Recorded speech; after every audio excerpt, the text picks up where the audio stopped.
Hello everyone, and welcome to another episode of the Rene Plays Games podcast. This is a bonus episode for July. There are 5 Tuesdays in July, and you're not getting one bonus episode, you're getting 2.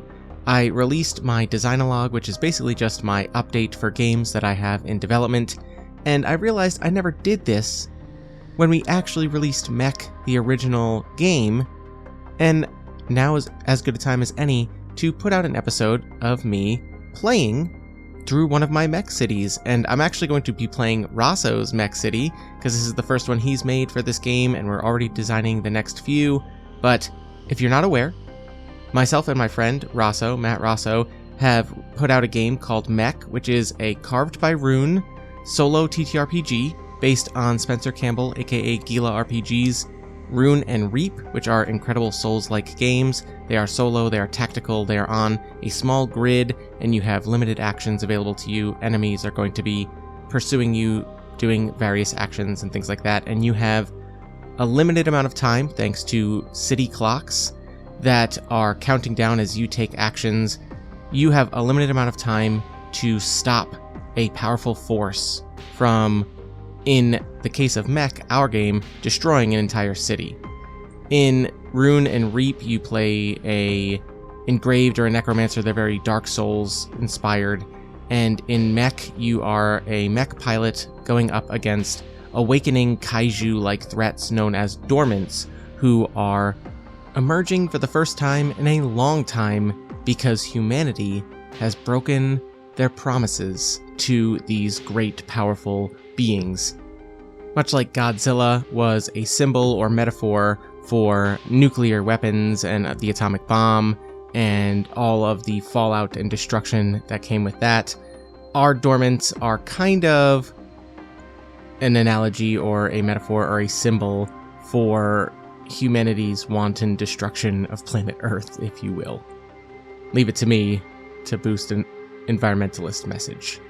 But today I am playing through Rosso's city, which is out now. It is free. The cities will be linked in the description. You do technically need the mech base game to play it if you want all of the rules, but you might honestly be able to put 2 and 2 together and play it just by downloading the free cities that we'll be hopefully putting out more of in the near future, pretty regularly. Rosso's city is called Hraunvollr, which is a northern ocean on a fjord at the base of a ski resort kind of mountain. We'll learn more about it as we discover and explore and protect it. Here's the little blurb, and we're just going to get right into playing MECH. The magma tunnels beneath this volcanic fjord have been tended to for centuries, placating the cataclysmic beast slumbering below. Now, a power company is drawing too much heat away, awakening and angering the explosive Dormant Surtr. In Hraunvollr, tourism is alive and well all year round. From relaxing hot springs to majestic skiing, 24-hour outdoor activities during the summer months, or coastal boating, dining, and a bustling nightlife, money is flowing in. And with more tourists comes a higher demand for energy. Recently, a small group of investors have priced out the locals, taking control of the geothermal power network and drawing far more than ever before. Efforts are underway to expand the tunnels near the volcano for additional energy and even open up the caldera for tours. The local protests went unheeded, but no one in Hraunvollr didn't hear the groan of the volcano or feel the ground shake beneath their feet. Alright, let's talk about our mech. I kind of want to play on hard mode a little bit, even though in my experiences playing Reap and Rune on this podcast, I've gotten my butt handed to me pretty good. That is kind of the design of these games. If you are a Soulsborne player, you kind of revel in the play, get beat, figure it out, try a new method kind of thing. It's very rare that in MECH you're not going to wreck at least once over the course of defending a city. I'm going to choose a light frame, which we call rapid frames. It is one of 3 frame types in MECH. You can choose a light frame, which has more maneuverability, but is limited to only using weapons with the light keyword, so they typically don't deal as much damage. There are 2 other frames, which are proto frames, the usual frames. They can equip just about anything, but are limited to 1 heavy weapon, or heavy frames, which are called Mjolnir class, and they are your big, heavy mechs that deal a lot of damage but really can't move, and they cannot benefit from the dodge keyword no matter what. So I'm going to go with the light frame, the rapid frame. They have the least integrity starting out, so immediately I'm going to choose the software. That just gives us a +2 integrity to bring us up to proto frame levels of being able to handle damage. And then I have to choose light weapons for my rapid frame, so I'm going to choose one of the new weapons from Cities 2, which is the Piton Gauntlets, and then I will choose the Ristles for my ranged attack.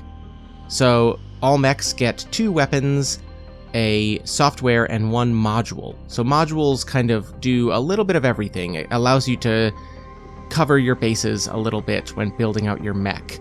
Some of them will give you uses for scraps, which are, consumables, obtainables, dropped from enemies and things like that. Others will give you attacks, but they're usually pretty high risk. You're going to have to roll pretty high in order to make them work, or they are conditional sort of things.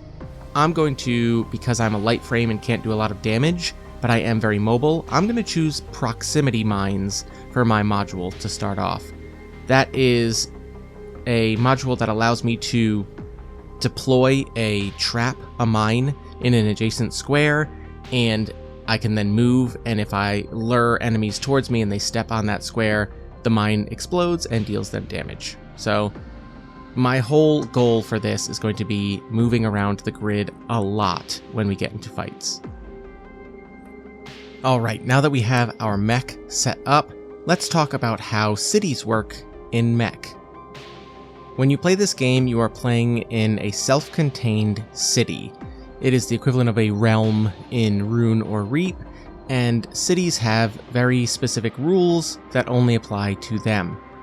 Each city is going to have clocks, either one cyclical clock, which is basically when you take an action. Normally it's just moving between points and taking actions at those points. You will start filling up the clock, and for cyclical clocks, every time you fill it, something happens. It's a repeatable thing. So in the new mech cities, I have a cyclical clock in my rainforest city, and in this city for Hraunvollr, there are 3 what are known as singular clocks.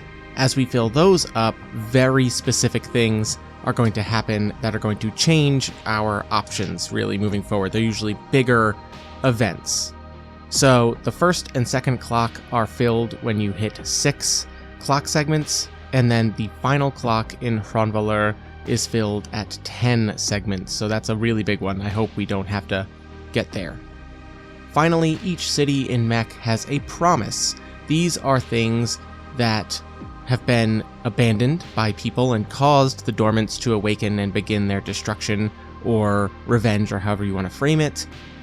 And really what happens, what these reflect, are figuring out what upset the Dormant. If you can, over the course of your exploration and defense of a city, learn things, usually through gaining a high enough analysis score, which is basically a free resource that you get when you use one of the 4 actions at any given point, known as research. If you get an analysis score high enough, you can mark a promise segment because you're learning things about what happened. When you defeat the minions, when you win a fight, you typically mark the progress clock because you're figuring out what is being utilized by the Dormant to enact its vengeance. And then there are usually certain city-specific things that will give you progress towards the promise. If, over the course of our defense of this city, we fill the promise clock, then it usually means we have a better chance of ending the fight, or we have better situations in our odds when we face off against the Dormant, or what have you, or we get better rewards at the end, right? Because we learned exactly what it was that was wrong, and we have a chance to renew or restore the promise. Alright, now before we jump right into location number 1 for Hraunvollr, I'm just going to tell you the names of the 3 city clocks. The first clock, if we fill it, is called Emergence. The second clock is called Eruption. And the third clock is called Eradication. We fill segments of the promise clock if we win fights. if we discover the connection between Surtr and the orb, if we obtain said orb, and if we reach analysis 3+. Okay, let's get started and play some MECH. Real quick before I start, I just want to give a shout out to Lee from the DMs After Dark Discord, who helped playtest this before it went live and sent me some really awesome journal-style writing of a playthrough of MECH, and it was a lot of narrative stuff that in this otherwise pretty straightforward mechanical game was really awesome.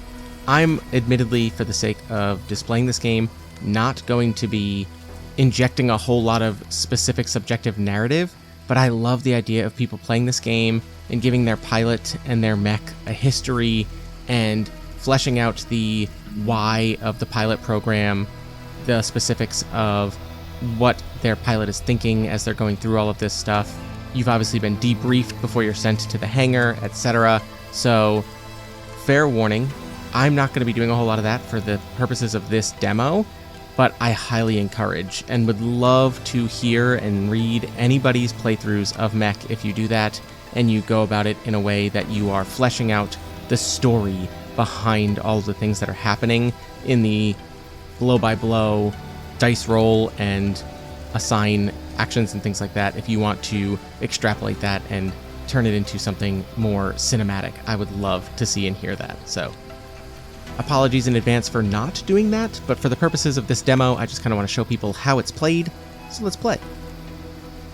There is a map, which you're going to have to go download Mech Cities too, so you can see it, but as always, with every Mech City, you begin your exploration and defense of a city in the hangar.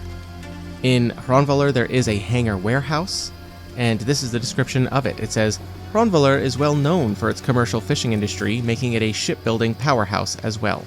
All of those engineers and technical minds also make Hraunvollr one of the premier mech developers in the world. This state-of-the-art mech hangar has anything you'd ever need and more. In fact, they've probably even got some experimental equipment you could try out if you know who to ask. There are 2 actions we can take at the initial hangar. One is the catch-all survey, which is basically just get a lay of the land. Usually it gets you some consumables. We're going to do that one and fill our first segment of our first city clock. But the survey says, you are a kid in a candy shop. A very violent, possibly explosive, definitely dangerous candy shop. Gain 1 type of each scraps. Scraps are materials that we can use to heal the integrity, restore the integrity, so like heal HP of our mech in between fights. You can't do it during a fight. And also certain modules or weapons or what have you have uses for certain types of scraps. So we might find a weapon or a module or a software that says spend 1 tricks scraps to achieve this thing.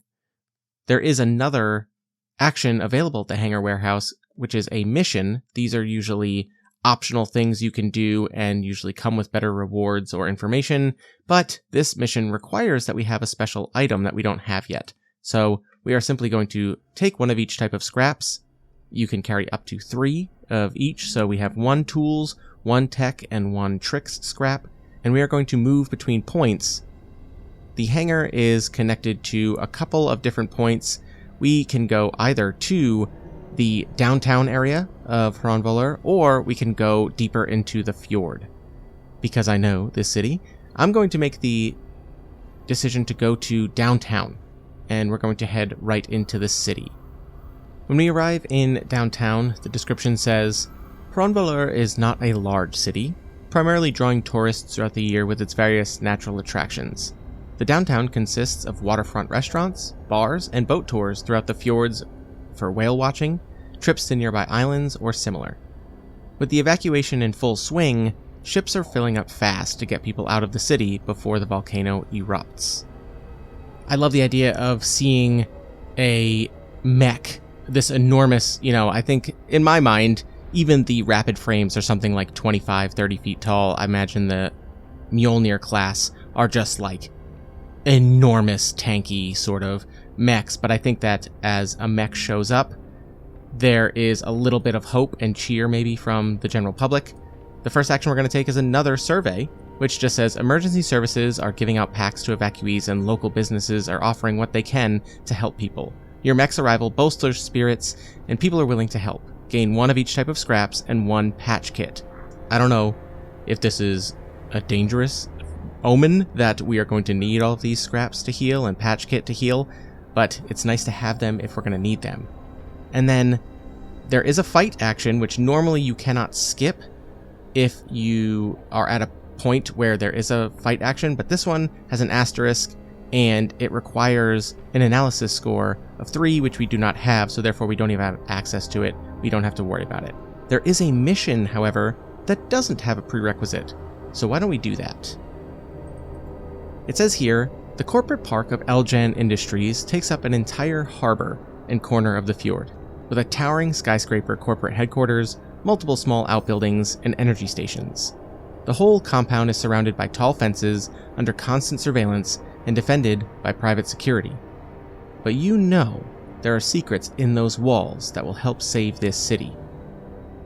After breaking in, but before getting any answers, you're confronted by an Eljan Industries' finest security, a private mech.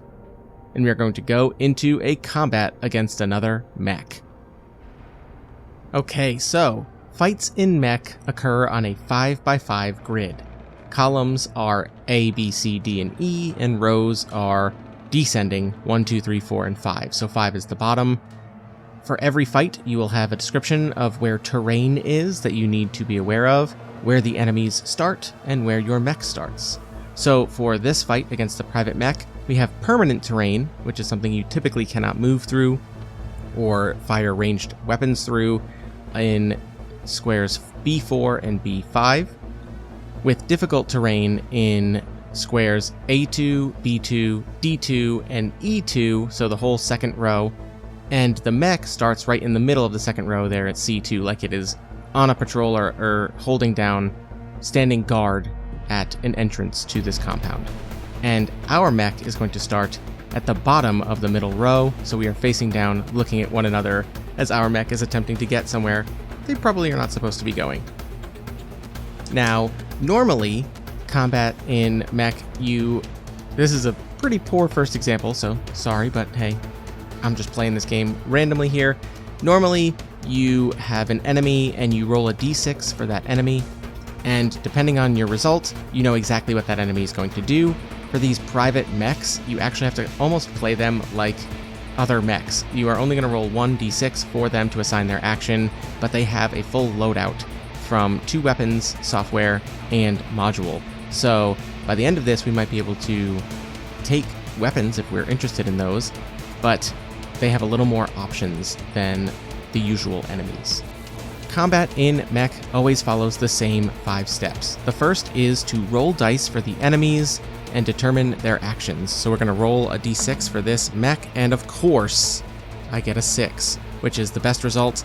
And this mech has a really powerful module equipped called a pauldron launcher, which are like missile launchers that come out of their shoulder. They have a long range, so we are currently already in range of this missile launcher, and it deals 5 harm, which is by far the most damage any weapon in this game does.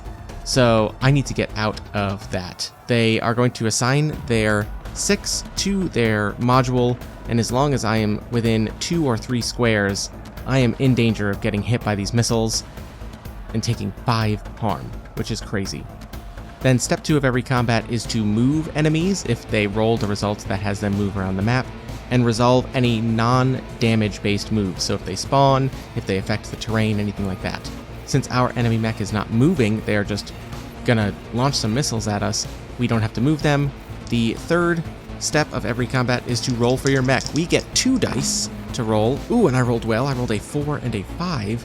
So we're gonna have to determine what 2 pieces of equipment we want to assign this 4 and 5 to. We have a piton, gauntlet, and wristles. So with a 4 and a 5, we actually get a lot of movement out of both of those. I could also do maybe the proximity mines depending on how we want to move. I'm going to assign the 4 to my wristles to give me 2 movement, which I'm going to use to get out of the range of these missiles and put myself behind some permanent terrain, and then I'm going to use my proximity mines to trap one of the squares that the enemy mech would have to walk through in order to pursue me.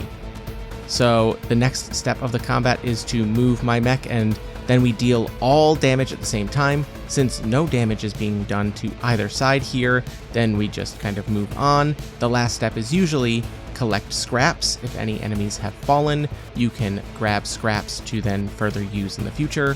And we move on to round number 2. So now I'm not going to go through each step of the round. I'm just going to roll for the enemy and then roll for myself, move myself and the enemies around the map, and we'll figure out how it all shakes out.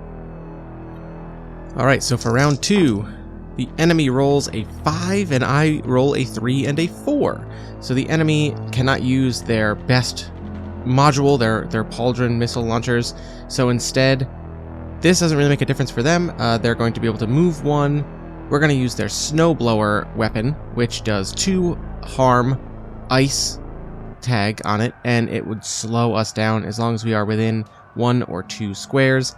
I got a 3 and a 4, so I'm going to move again and place myself between the permanent terrain and the other mech, and I'm going to set another trap. I'm just trapping the entire way towards me. I'm out of range of their attack. We're just going to move with, again, Ristles, and now I think we are in very good position to just blow this guy up. Let's see. Next round, oh, they got a 6 again, which means that they can just shoot their missiles right over our traps. But I rolled a 2 and a 5. Now 2 normally is not a good result, but it actually is factored into the rapid frames, the light frames. They pretty much are always going to be able to do something because they don't deal as much damage. So even with a 2, I can move 1 with my Piton Gauntlet, and then with a 5, I can move 2 more with my Ristles. And I think what I'm going to do, I'm actually going to switch those. I'm going to move 1 with my Ristles, move 2 with my Piton Gauntlet, and I'm going to get up close and personal with this enemy mech, meaning I am not in range for the missiles because I'm going to be in the same square as it. So they're going to launch these missiles, but they're going to go wide, and I'm going to have already closed the distance, and I'm going to deal my first damage to it along with the hook keyword from the Piton Gauntlet, which says that if this enemy moves, I can move with it, or I can attach myself to other terrain, so I cannot be moved. Alright, next up, unfortunately this just means that, oh my gosh, they got a 3 on this one, and we got our first 6, so this is good. With a 3, they can do it in either of their weapons. This time we'll do the Magna Beam, which is an energy weapon that is tractor beam from space, you know what I mean? Like, so basically when you see one spaceship, tractor beams the other and it begins pulling it in. This actually is a cool weapon. We're not going to be able to use it because we are using the rapid frame, but for proto frames or heavier, you can use it to make it so enemies can't get further away from you, or just immediately pull scraps to you for immediate use. But what I'm going to do is I'm going to deal another 2 damage to it, and we get the rend keyword, which is going to deal more damage at the end of every turn. The enemy is going to take 1 additional harm. Now, because this enemy doesn't actually have any melee attacks, as long as we stay in the same square as it, we are going to defeat it easily. And given our results, there is no way that this other mech is going to be able to get us away from it. So I'm going to, for the sake of keeping this demo nice and snappy, say that we've dealt 3 damage. It's going to take a 4th damage at the end of this round, which is half of its total health. You know, I'll roll 1 more round, even with another 6, to use its best weapons and things like that. It can't move out of range with us. I did roll a 1, but even with my 5, I will just stay in the same square as it, and it has no way of hurting us. So eventually, we just rip this mech down and remove its pilot, and they run off. Again, we're not crazy murderers, so we just tear their pilot out of the cockpit and throw them off to the side where they run to safety, and we can take whatever we want from this other mech. Now, normally there are scraps and other things that drop. This just says here, after defeating this mech, you can take anything it held and increase your analysis by 1. So our analysis score goes up to 1. We could take, what does it have? It says It has one of each scraps and the following equipment, so we can max out on our scraps. We didn't take any damage in that fight. And if we want to swap out our module for a big risk, deal 5 damage on a 6, as opposed to our proximity mines, that could be interesting. And then its module is an interesting one as well, which is called Overheat, and it allows you to assign both of your dice to the same weapon or module twice in the same turn, but then you can't use it again on the next turn. We'll take those. I don't know if we're going to equip them yet. We're going to try another combat with our usual light, mobile, trap loadout and see if that is good or bad. Alright, but now we are done with the downtown area. We are going to have to move, and the downtown area is connected to a lot of places. We can choose to go to the fjords, we can go to the hot springs, or we can go to the ski resort. Well, here's a little fun fact about me. I was raised as a skier, so we're going to go to the ski resort, and we are going to move there, which is the 5th segment of our first city clock. So whatever the first action we take in the ski resort is going to result in us having to fill that first city clock. But first, let's read the description. It says, over the years, Hraunvollr's ski resort has expanded to cater to wealthy tourists coming through. Modern architecture meets log cabin aesthetic throughout the lodges and shops, while high-speed, heated gondolas transport skiers and snowboarders across multiple mountain peaks. Evacuated and empty, the silence, dampened by the snow and conifers, feels ominous. Looking around the ski resort, we are going to survey and fill the first city clock. So first we'll do the survey, and then we'll read the dramatic consequence of filling that first city clock. The survey says, the buildings and equipment at the base of the mountain appear to be evacuated, but the lift operator left a gondola key in the control panel. This will allow you to move between any points connected to the ski resort without filling a clock segment. So that's cool. So basically we get a couple free moves from the ski resort to other places without having to mark any more city clock. But that is going to fill the first city clock. So let's go ahead and read what that does. Emergence. When this clock is filled, minions of Surtr surge forth from the volcano. The volcano location is now inaccessible. Oh no, so we cannot go to point 6 anymore. It says here if you're at the volcano when this is filled, etc., but we are not, so, and it looks like we are not going to be able to access the volcano, which is a little bit of a bummer, but that makes sense. We're not going to run into lava and monsters that are spewing forth from the caldera, so... And appropriately, the other action available at the ski resort says, mission only available after the first city clock has been filled, so we can now do this mission. A group of young locals has taken advantage of the chaos to raid the resort's many luxury brand stores, but they've become trapped inside the store by one of the minions of Surtr. Okay, so we are looking around and feel that ground quake as the volcano once again stirs. We see maybe a plume of lava, not a full-blown eruption, that's the next city clock, but flying out from it and scurrying all over, coming down from the mountains and emerging throughout all these places, including the ski resort, are some of these minions. The windows of the ski shop are broken, and small flaming lizard-like creatures are stalking into the store, smoke wafting from their backs. Alright, let's see if we can save some locals. It says here we have permanent terrain in A1, B1, D5, difficult terrain in A2, A4, B3, D2, E2. This isn't important. I don't imagine anybody's listening to this making notes, but there are 2 enemies known as magmalanders, which are like fire salamanders. And we are going to start once again in the same spot in the middle of the bottom row. And the locals are in the top right corner of the grid. They are treated as if they have 3 integrity, and we are going to have to try and save them before these flaming salamander lizard-like creatures get to them. Now, there are rules that say that the enemy will go after the closest target that is available to them. So, for example, some modules will create turrets or things like that, and the enemy might go after those if it's closer to them and within their range than going after the mech. Luckily for us, the way that this map is set up, the magma landers are equidistant between our mech and the locals, so they will go after us, I think, first because we are a bigger threat. We're going to roll to see what these two do, and I roll 2 6s. Oh my goodness. That is crazy. So on a 6, the magma landers move 2. They have an ability called Absorb. If the ground was on fire, they heal from that. And then they deal 2 harm at a range of 0 or 1. So they're both going to move 2 closer to me, which puts one of them in range of dealing this 2 harm fire. So let's see what we get with our rolls.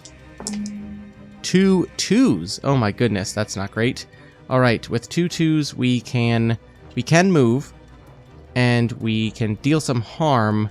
We can't use our proximity mine, so it's not like we're going to be setting any traps with this one.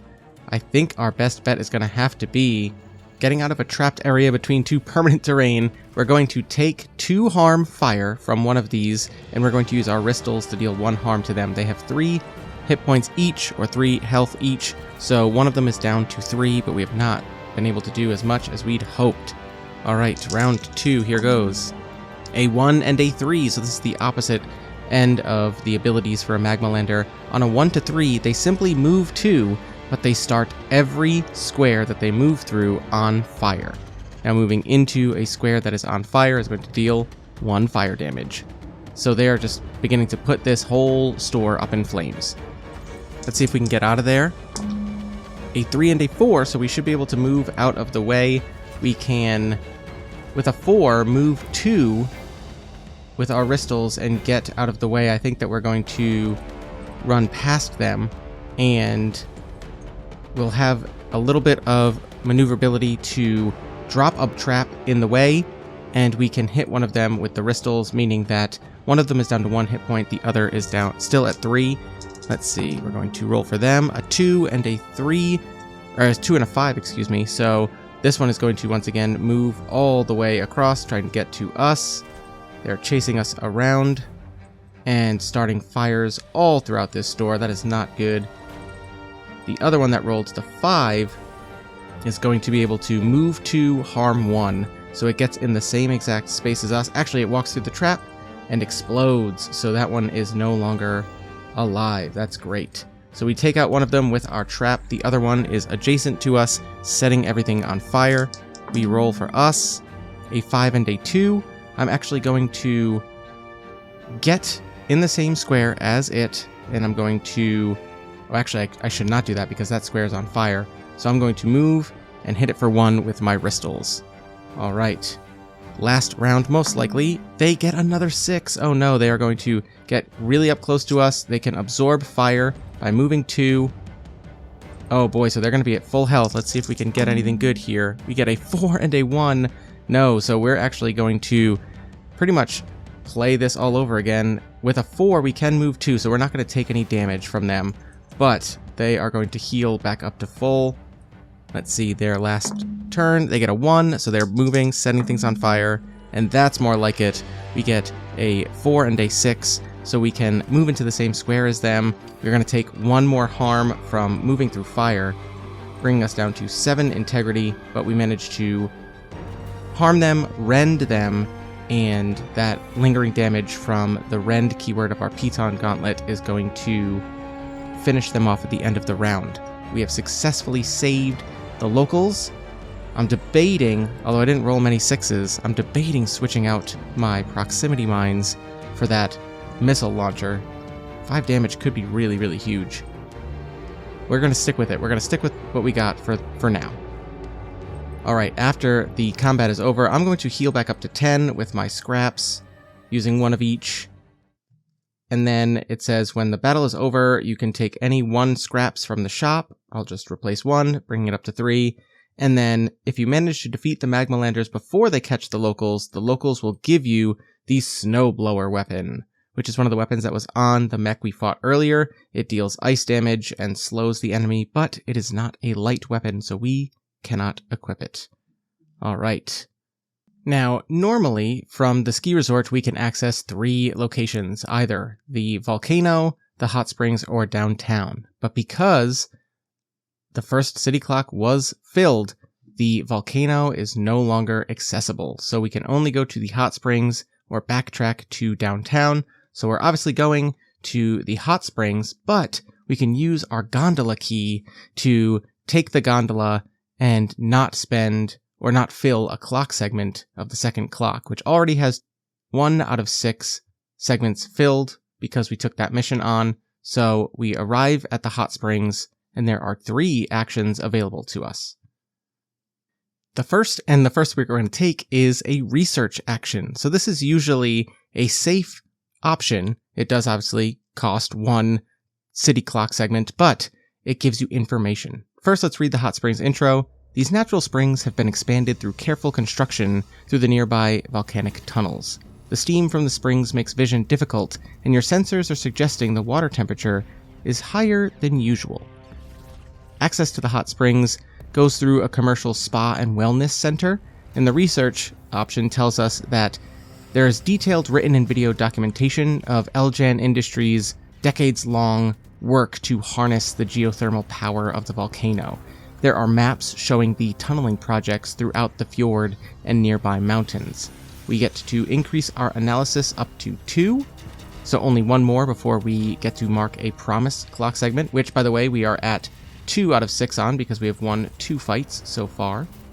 And 2 of the other actions here at the hot springs are a mission, which requires 2 analysis, and a fight, which we must accomplish before we move away from this point. We cannot avoid this fight. We can't leave without taking this fight on. But before we do the fight, let's go ahead and do the mission, because we have 2 analysis now.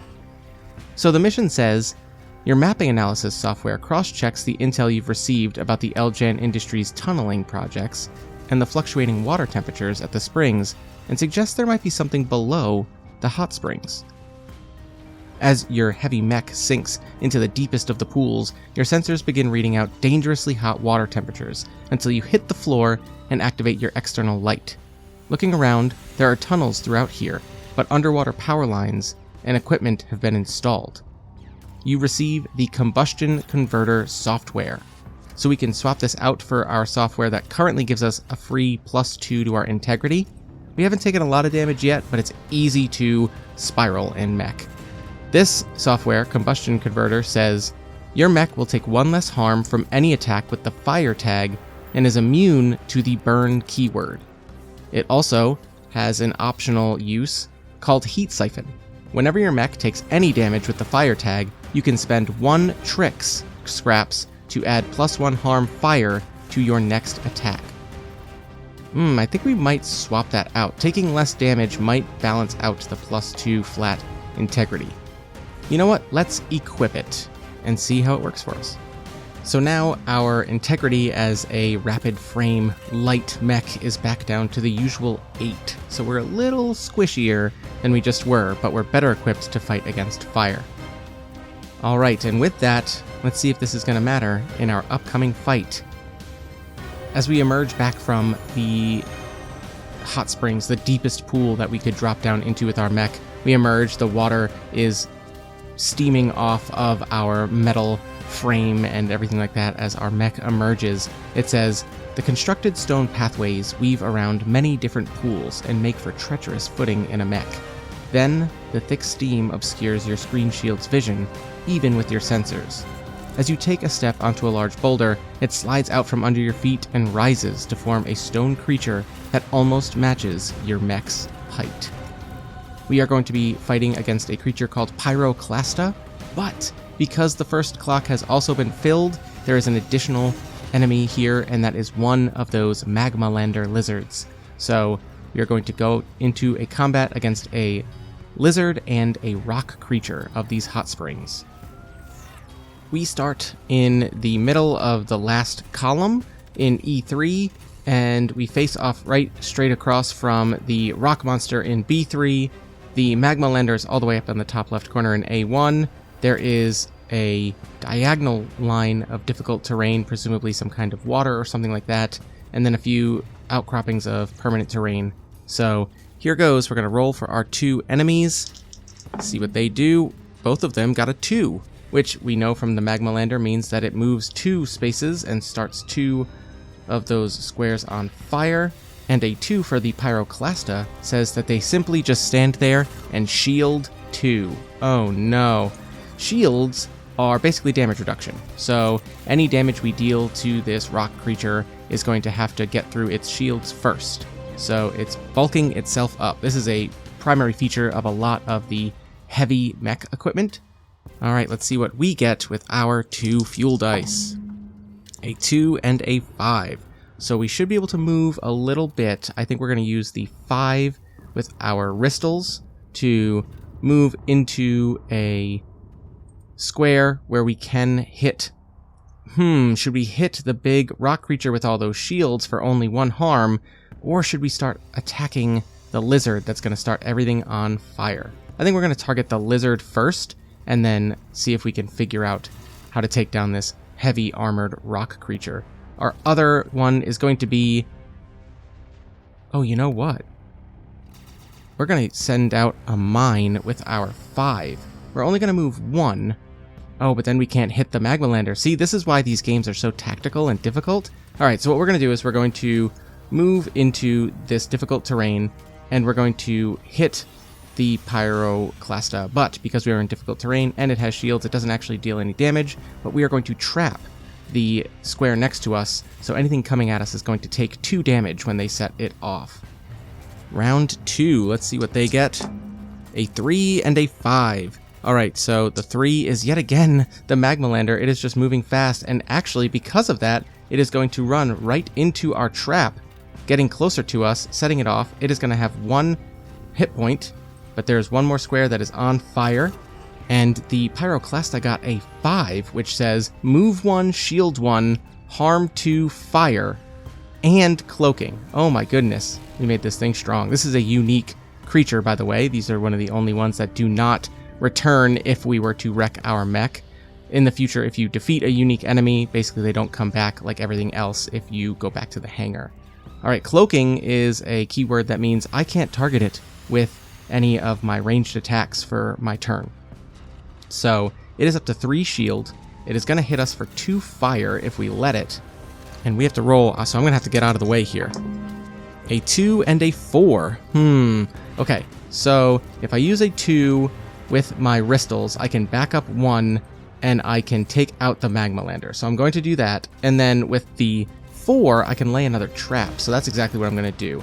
I'm going to lay a trap, get out of the pyro's reach, take out the fire lizard that has caught half of this map on fire already, and now we are 1v1 dealing with this shielded up enormous rock monster that wants to take us out. So here goes. On its next turn, just a 1, it's going to shield 2 more. It is up to 5 shield.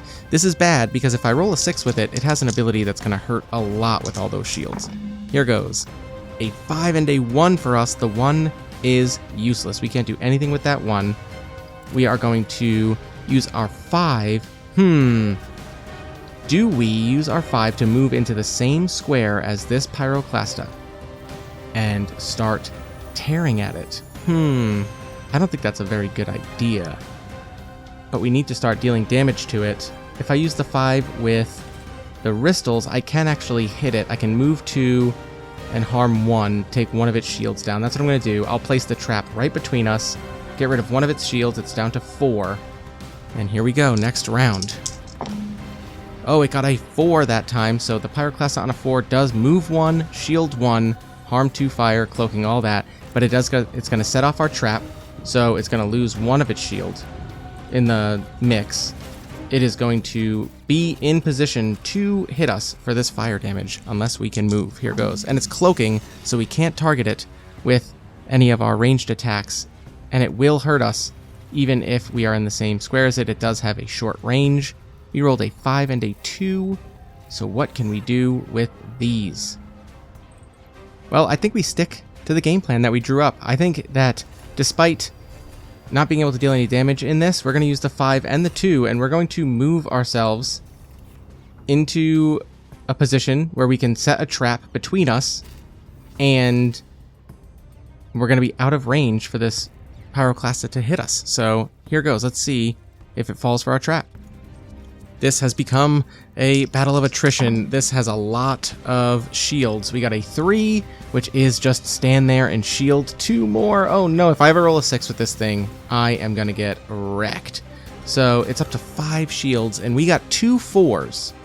So I think that with 2 4s, we can now hit it with our ranged weapons. I think we're going to get in there, and we're going to deal 2 damage over the course of this. We're going to deal 2 from our wristles as we close the gap, moving 2. Then we're going to do another 2 movement from our piton gauntlet, and we're going to deal 2 harm over the course of this, bringing its shields down to 3. This is going to be a difficult battle to overcome with a light mech frame. With heavies, we could be dealing a lot of damage with this, our loadout or what have you. With a light mech, this is difficult. All right, for this round, I rolled all 3 dice at the same time. We got a 2, so 2 more shields for the rock monster, and a 6 and a 2 for us. Oh, I wish I had those pauldron mounted missiles. 5 damage would be so huge right now, but it only shielded 2, bringing its shields up to 5 again. But with a 6, I can use my piton gauntlet, deal 2 harm, and rend it, which will make it lose 1 harm at the end of every round from here on out. The 2 I cannot use to lay a trap or anything like that, but I can use it for my wristles, and I'm gonna say that because movement and everything like that happens and then damage, we're going to move ourselves after we rend with the piton gauntlet. So we're going to deal 2 damage with our gauntlet, 1 damage with our weapon, 1 damage at the end of the round, so it is down to 1 shield, and we have moved further away from it, but our trap is effectively no longer useful. We are on the other side of it now. Here goes, rolling for this round. 3, all it is doing is shielding. All right, but we got 2 2s. I really should have chose that software where if you roll doubles, you get to roll a 3rd fuel die. All right, we can do 2 more harm, so we can negate this whole thing, basically. And we are going to end our square in the same square as it, and we are all up on it. It got a 3, we got a 4, so once again, it is just shielding, and we are just dealing damage. It's going to be at 1 shield by the end of this, but we've actually dealt a damage to it, so it's at 7 out of 8 health. Because the way it's going to work is it gets the shields. Oh no, it's going to be at 7 out of 8 health, no shield because of the rend. That's how that's going to work. All right, come on. No more shields. We can start dealing damage. It gets a 5, so it's going to move and hurt us, and we cannot target it with any of our ranged weapons, but I got a 6 and a 4. We are going to trap next to us, so if we can move or do anything like that, we're setting traps all around it. We are going to rend it once more, and unfortunately we are going to take 2 fire, but because of our software, we're actually taking 1 less, and I can spend a tricks to increase my output by 1. So we stay in the same square as it, so we can get our 2 damage with another rend off, and we're going to take 1 harm. So really, I think we're winning in this one. We took 1 harm. We are not going to spend the tricks, because I think we're going to actually get them with this.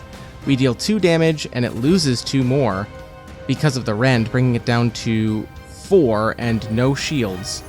And let's see, I think we can end it with this, because if the rend stacks, which I think it might, it's going to lose 2 at the end of this anyway. And with a 4 on our die here, we can move, get out of its range with this 5. Oh, we can't actually. I have goofed. I can move 2 with my 4 and deal it 1 damage. It's going to be down to 1, but we're going to take another 1. See, I should have. Oh, man. I should have used the tricks. Instead, I ended up taking an extra damage. But this next turn, the rend is just slowly causing this rock-like body to fall apart. It cannot hold itself together anymore. And eventually, it just falls with splashes into the hot springs once more. And we have finished the fight against the Pyroclasta and Magma Lander. All right.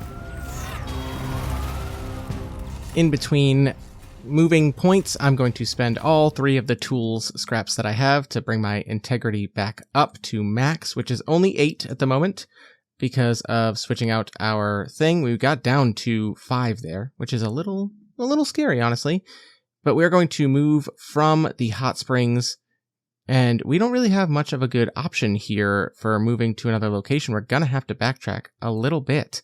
The hot springs are only connected to the ski resort, the volcano, or downtown, so we have to move to downtown. We don't have enough analysis to do that additional fight yet, And then from there, we're going to move to the fjord. So we are marking off 2 segments of the city clock just to access the fjord. And then the fjord has 2 actions available at it, one of which is a repair, which would have allowed us to heal or restore our integrity. We'll read it anyway, but let's go ahead and see what it's like at the fjord. Oh, I just realized I did my math wrong. When we arrive at the fjord, the second city clock is going to go off. We moved to the hot springs, then we did 3 actions. That was 2nd, 3rd, and 4th segments of the clock. Move to downtown was 5th segment. Move to fjord is 6th segment, which means that we have reached the city clock of eruption. Let's see what happens with eruption. When you fill the 2nd city clock, the volcano erupts. All attacks with the fire keyword deal an additional 1 harm fire. Some fights will have special rules and alternative terrain. Oh boy. Okay.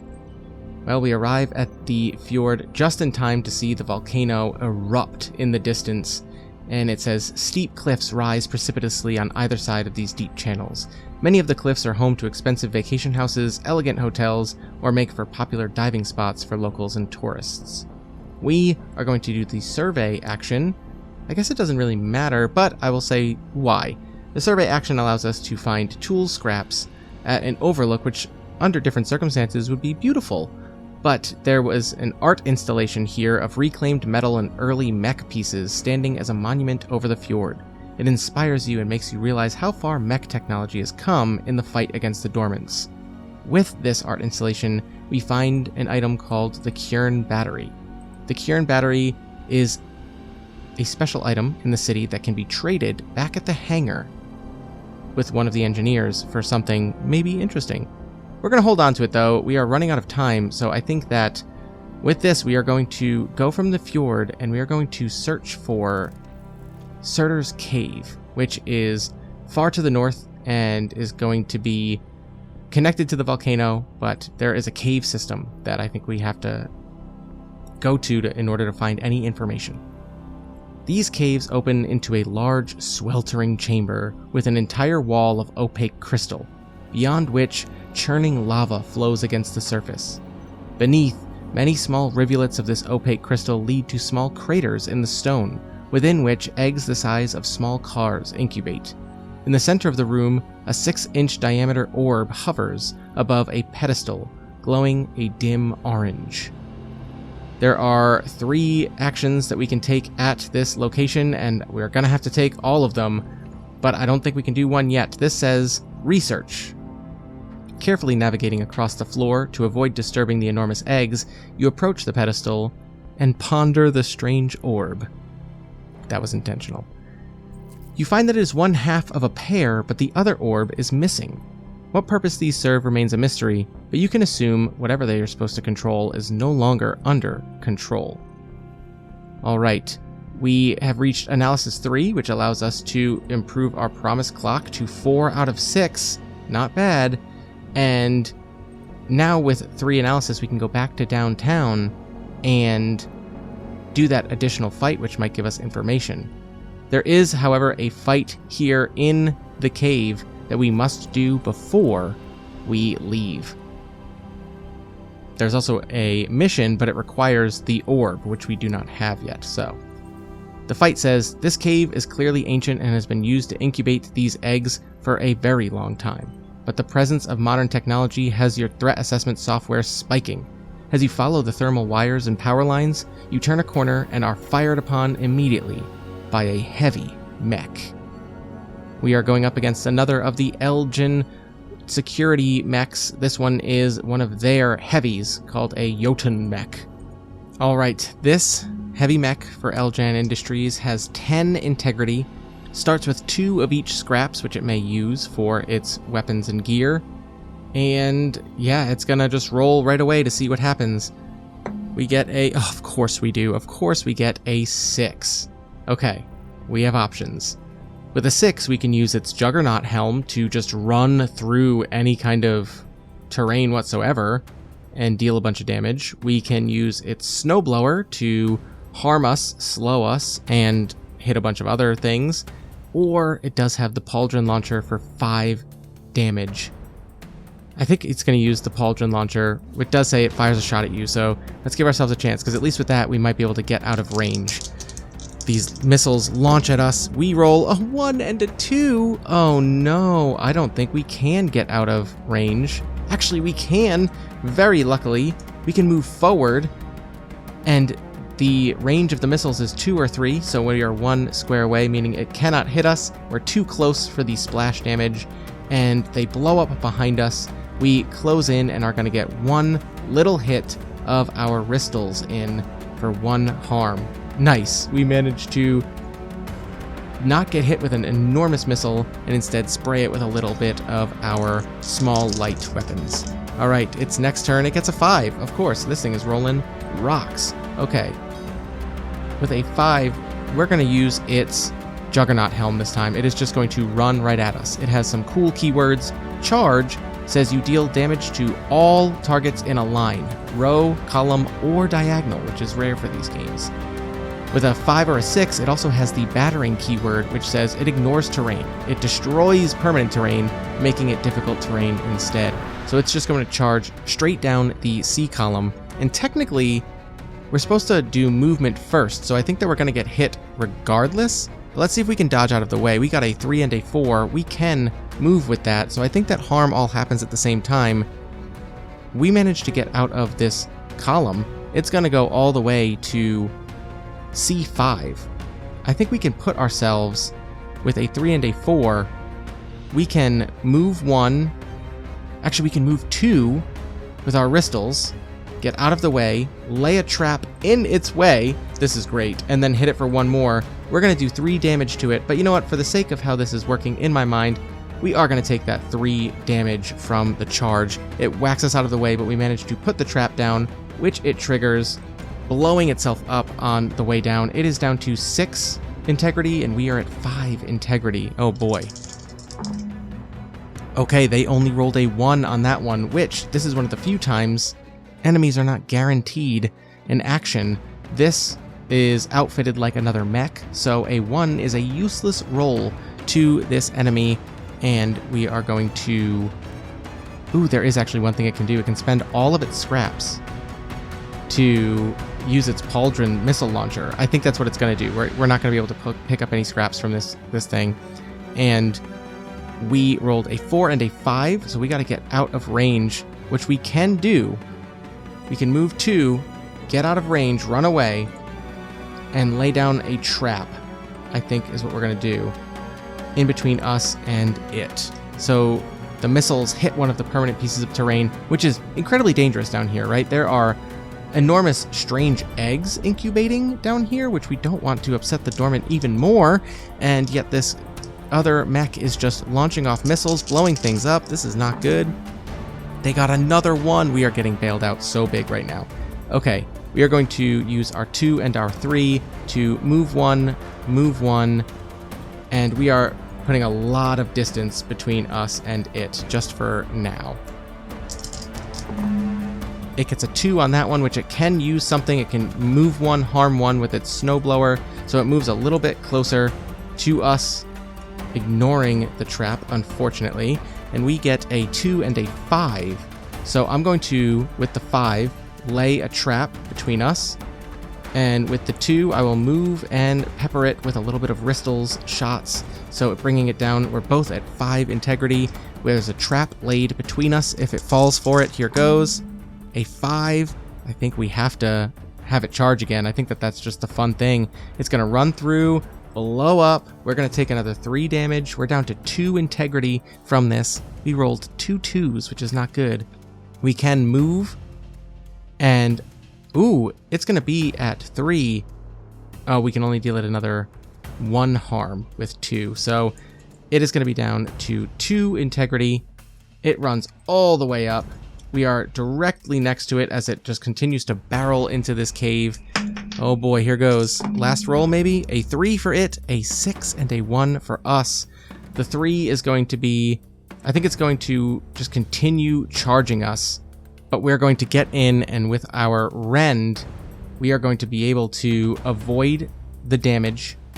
We will be able to take it out, and we are going to be sitting at 2 integrity. Oof! Now see, we could harvest, we could scrap this big mech, but what it has equipped is really not that useful to us because we can't equip heavy weapons like the helm.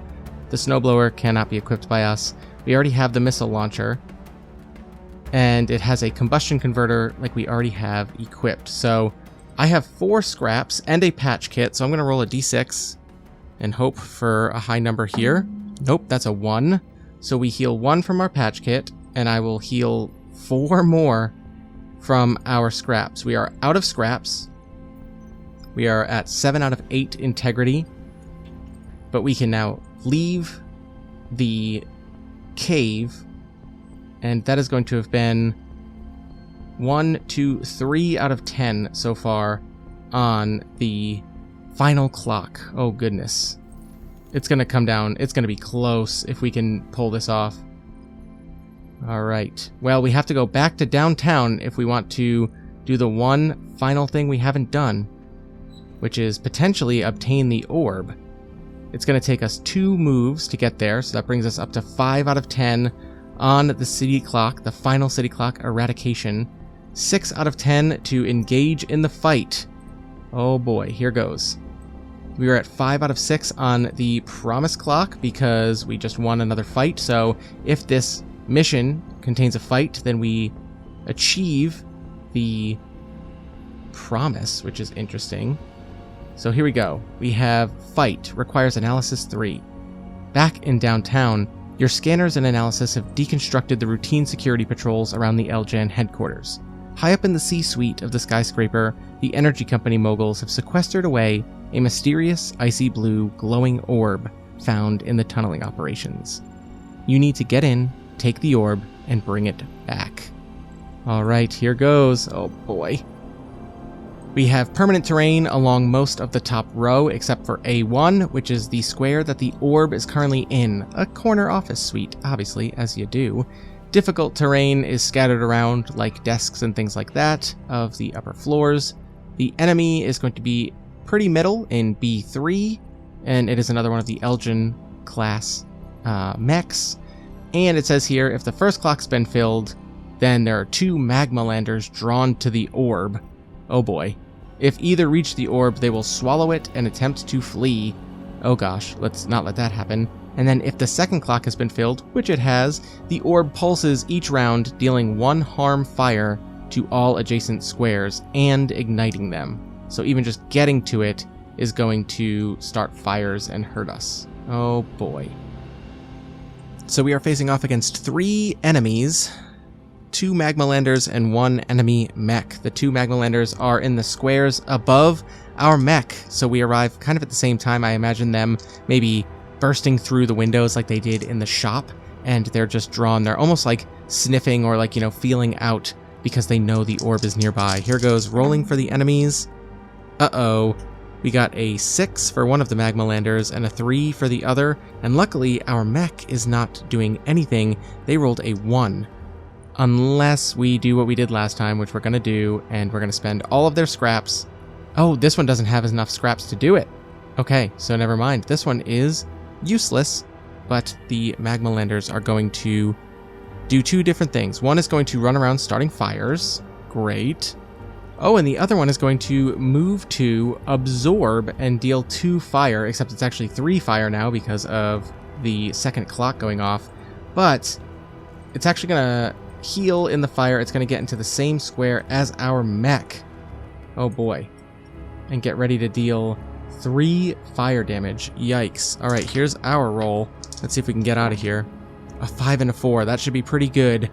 Alright, we're going to be able to get out of the way. We're going to have to take the long way around. We're not going to go right for the orb because that's right through a bunch of fire. Our mech is going to spend its 5 on the Ristles to move 2 away and deal 1 damage to the magma lander that was attempting to hurt it. Then it is going to lay a trap, I think, next to it. Although now the magma landers are not going to be going after our mech, I think. They are going to be going after the orb from now on because we have gotten very far away from it. Alright, the orb once again pulses and starts everything on fire. Great. And we move on to round number 2. This is not good. We need to get over there. Okay, another 1 and a 6 from the 2 magma landers, so they are just starting fires. There's fires everywhere. Alright, that's great. The other one is going to with a 6. It wants to hurt us, but its goal is to get to the orb. You know what? It's going to attack the other mech. Why wouldn't it? Let's have some fun with this. This one actually moves 2 over, absorbs, heals, and is going to deal 3 fire damage to this mech if it can't move. The other mech is going to... With a 5, I think it's going to deal ice damage and snow blow these burning creatures, so it can't hit the one in the same square as it, unfortunately. So it's going to hit the other one, dealing it 2 cold damage. And actually, that takes that one out. So there's 1 magma lander down already. The one that we hit with the Ristal's fire. The other one is the one that is now starting fires everywhere, deals 2 damage to our enemy mech. Or 3 damage because of the increased fire. Does not have the right equipment to reduce fire damage, so it is down to 5 out of 8 integrity. That's awesome. We're getting very lucky right now that they're fighting each other. We rolled a 3 and a 1, which is useless, so we are only going to be able to move 1 no matter what. And we are, I love the idea of our mech slowly just kind of like walking towards the others fighting and waiting to see if maybe they'll take each other out.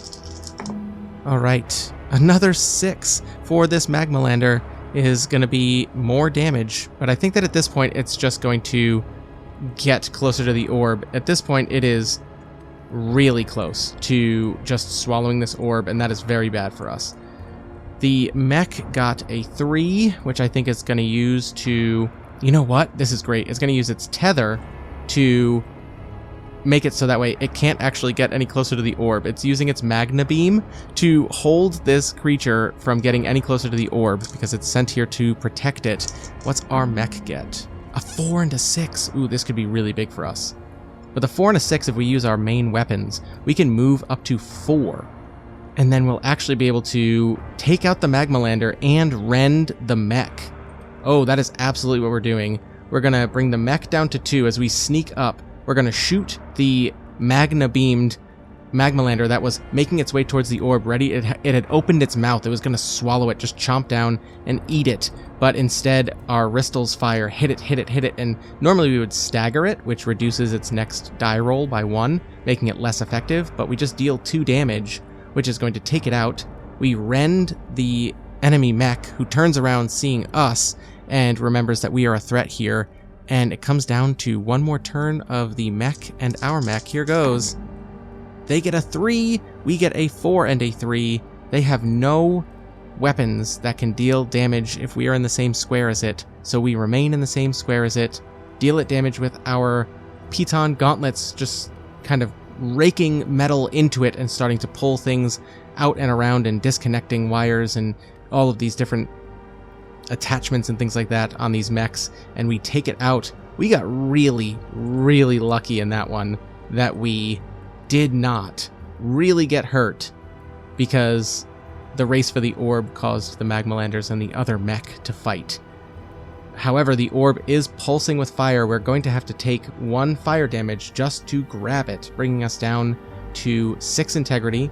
We do get 1 of each scraps from the enemy mech. And we have retrieved the orb and won another fight, which is going to fill our promise clock. Now, in the city description, it says here, when you fill the promise clock, you prevent the 3rd city clock from being filled no matter what. Okay. So we could, I'd say, take our time moving there, but regardless, the actions we're going to take now are not going to fill the 3rd clock. However, you must still venture into Surtr's cave and clear it of any threats. Alright, we are going to max out our integrity, get rid of a tech and a tools, scraps, save the tricks just in case we need it for that software, and we will move back to the Surtr's cave location. Now that we have fulfilled the promise, we have retrieved the orb, we can do the final mission, which says, if you arrive or return here with the 2nd orb, you can reunite the 2 orbs, resetting whichever city clock you are currently making progress on back to 0. Okay, that would have been nice if we got the orb before we fulfilled the promise. Then it says, additionally, the temperature begins to come back down to normal. You can now access the volcano again from this location, even if the second clock has been filled, but the environmental fire harm still occurs for each action there. You have discovered the connection between Surtr and the orb. Yet again, just another way to really make sure that you're fulfilling that promise if you're bringing this orb back here. Then, the final confrontation. As always in MECH, the final battle against the Dormant itself zooms out and the 5x5 grid becomes the entire city map. Emerging from the caldera of the volcano is a monstrous 50-meter-long molten lizard-shaped Dormant. Its rocky exterior regularly oozes with lava and steam, and its tongue lolls out at least 5 meters or more. As it crawls over the top of the volcano's crater, it roars, causing the volcano to spew lava, ash, and rocks in a towering plume. As you look up at the dark clouds roiling into a fire and lightning storm over Hraunvollr, Surtr descends with terrifying speed. If you have reunited the two orbs, which we have, the volcano stops churning, but the destruction of the cave by your fight with the Eljan Industries mech has caused Surtr to come defend its clutch. If you fulfilled the promised clock, there are two conditions for victory. We can either fight and defeat Surtr and force it back into dormancy, or retreat from Surtr's cave to the hangar warehouse and depart from Hraunvollr. Okay, it says here, if you've reunited the orbs, Surtr bellows but does not destroy the city. Damage is bad, but the city can recover. If you've fulfilled the promise but did not collect the orb, Surtr will destroy downtown to retrieve it. If you fulfilled the promise, have the orb but did not reunite them in time, Surtr will come after you for it. You can drop it to avoid the fight. Alright, well, and the other option is if you fill the third city clock before doing any of this. Oof, you're fighting the hardest mode there is. We are going to simply flee! I know this is a demonstration of this city, but I would love to hear about other people's fight against this crazy Dormant if you can do it. However, we do need to flee. We'll start a fight. We are at point 7, which is 1, 2, 3, 4, 5 points away on the map from the hangar. So we need to race to get there fast. The volcano and where Surtr is emerging from is only 2 squares away from us. So let's see if we can get there in time. We're going to start the combat and roll. Surtr rolled a 5 to start, oh boy. Which says, move 1, harm 2, plus 2 harm fire, which is actually 3 harm fire, with a range of 0 or 1, and the encrust ability. Encrust says reduce the target's movement to 0 until they roll a 5+ to break free. Oh boy, that's not good. We need to get out of this range. It's going to move 1 square over, cutting us off from our path, but we rolled a 3 and a 6, which gives us technically 3 movement, and I think we can get away if we want. We're going to get diagonal to Surtr, so it cannot hit us with this attack. Thank goodness. I'm not even going to hurt it. We are just going to use as much of our movement as we possibly can. Here goes. It might be able to stop us. It rolled another 5, and we rolled 2 2s. So Surtr is going to move closer to us. It is continuing to chase us because it knows that we are part of the reason that this has happened. But with 2 2s, we still can move 2 squares and arrive at the hangar. With that, Surtr is standing over the fjord, actually, in this location. That's really cool. Very fitting. It has come down from the volcano. I think that just lava and stone and molten rock and all of this stuff is just kind of coming off of it. It is falling into the fjord. It is bubbling. There's sizzling. There's a fog and mist that is beginning to develop in the fjord as it is just standing there on the cliffs, roaring as our mech retreats. We have done all we can to return the orbs to the caves and hopefully appease Surtr. The promise itself was there is a give and take to nature, taking more of the energy of this creature who resides in the volcano upset it, but by returning the orbs, we managed to restore the balance. Those eggs, if we'd gotten to the volcano before, there's interesting stuff. So if you play this, hint, hint, beeline it for the volcano. There's some cool stuff there, but I'm not going to give any spoilers. we managed to actually, that's maybe the best I've ever done in one of my own mech cities. The time I playtested this one, I got my butt handed to me, so I hope that you give these cities a shot, and I hope that you enjoy them. As our mech launches off from the hangar warehouse in Hraunvollr back to wherever the pilot program is headquartered, we're getting a call, and they thank us for a job well done. Elgin Industries is going to be footing the bill for a lot of the reconstruction and restoration of the city. Thank you so much for listening. I hope that you enjoyed it. I hope that you give these games a shot. If you want to give MECH a shot but don't have the money for the original game, send me a message. I'm happy to send it along, and you can tip or whatever you want whenever, if it becomes convenient. I'd rather just people play these games. As always, find me on the social medias if you want to see what I'm up to. I'm trying to be more active on there, but I'm bad at social media, so you can always email me at reneplaysgamespod@gmail.com with any questions, concerns, games on your radar, questions about games that I'm running, anything like that. Want to be on a Perspective Checks? Say hi. Leave a rating and review on your podcatcher of choice if you can. It goes a long way just towards helping my podcast be recommended to more people who are into similar things. And if you feel insanely generous, I do have a Ko-fi page that I do not update because I feel bad asking for money. But if you want to help cover the cost of podcast hosting and the video conferencing software I use for interviews and transcriptions, just helping pay for the hosting services and things like that for the podcast, any additional money that I get, I promise, is just going to go towards art for games that I'm going to be making, so that way you can feel like, you are helping get these games made if you listen to my Design-a-log bonus that came out alongside this. And I know who does donate, so if and when I do get those made, try and send a message or leave a little note about why you are financially supporting me, and maybe I can get you something. Alright, that was a long outro for usual. Until next time, be nice to planet Earth.